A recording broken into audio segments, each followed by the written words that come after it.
สบายดีสำหรับวิดีโอนี้เป็นวิดีโอตอบคำถามให้สมาชิกท่านหนึ่งที่ขอเข้ามาอยากให้ข้าพเจ้าแนะนำการ build แอปจากตัว Flutter ให้ไปเป็นไฟล์ APK เพื่อเราจะเอาไปติดตั้งในโทรศัพท์เนาะก่อนอื่นก็มีแต่เราไปเปิดตัวโปรเจกต์เราขึ้นมาแล้วก็รันตัวโปรเจกต์ของเราหลังจากที่ว่าเรารันในหน้าตาแอปของเราได้ประมาณนี้แล้วเนาะตัวนี้จะเป็น demo app เด้อเนาะเมื่อเราสร้างโปรเจกต์แล้วเราจะได้หน้าตาแอปประมาณนี้แล้วเราจะมาแนะนำในการ build ออกไปเป็นไฟล์ APK ก่อนอื่นก็เราไปปิดก่อนเนาะหรือว่า stop ไว้ก่อนเนาะปิดแอปเอาไว้ก่อนเมื่อเราปิดแล้วให้เราเปิดตัว terminal ขึ้นมาเข้าที่ view เลือกคำว่า terminal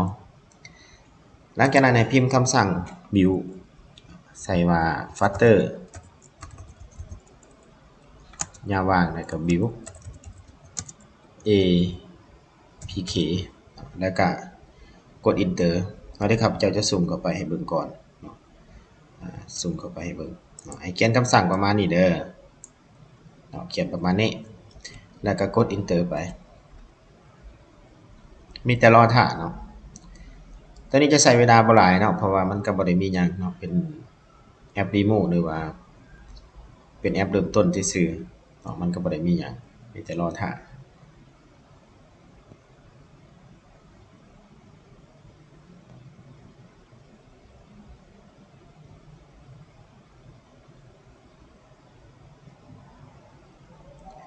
ถือว่าการบิลของเราสำเร็จแล้วเนาะมันจะเดี๋ยวข้าพเจ้าจะเปิดให้เบิ่งเนาะว่ามันอยู่โฟลเดอร์ใดเนาะกด Ctrl แล้วก็กดคลิกใส่นี่เนาะมันจะเปิดมานี่เห็นบ่มันจะอยู่แอปตัว Flutter APK แล้วมันอยู่ไสเนาะมันอยู่ที่ build เนาะมันอยู่ที่ build แล้วข้าพเจ้าจะไปเปิดตัวโปรเจกต์ให้เบิ่งเนาะมันอยู่ที่ build แล้วก็อยู่ output แล้วจะอยู่ที่Flutter APK เนาะจะอยู่นี่เนาะหรือจะเอาจากนี้ก็ได้เด้อเนาะเอาจากนี้ก็ได้มันจะอยู่นี่เด้อเนาะเปิดโปรเจกต์เอาขึ้นมาอยู่ที่ build อยู่ที่ app อยู่ที่ output เนาะแล้วก็ตัว APK อยู่ที่โฟลเดอร์นี้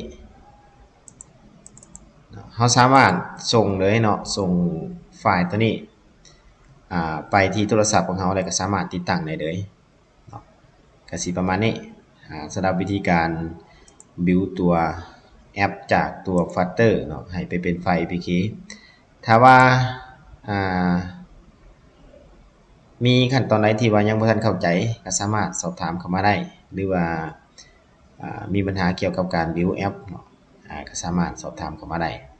สำหรับคลิปวิดีโอนี้ก็มีเพียงแต่ส่ำนี้ถ้าทุกท่านเห็นว่ามันเป็นประโยชน์ก็ขอฝากกดไลค์กดแชร์กดติดตามเพื่อเป็นกำลังใจให้แอดมินได้เฮ็ดคลิปใหม่ๆมาขอขอบใจ